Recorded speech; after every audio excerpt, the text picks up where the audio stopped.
চিরের শারদ প্রাতে বেজে উঠেছে আলোকমঞ্জিত। ধরণীর বহিরাকাশে অন্তরিত মেঘমালা, প্রকৃতির অন্তরাকাশে জাগরিত জ্যোতির্ময়ী জগন্মাতার আগমন বার্তা।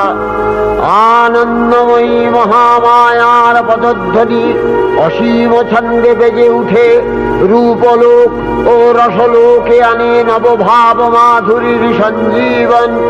তাই আনন্দিতা শ্যামলী মাতৃকার চিন্ময়ীকে মৃন্ময়ীতে আবাহন।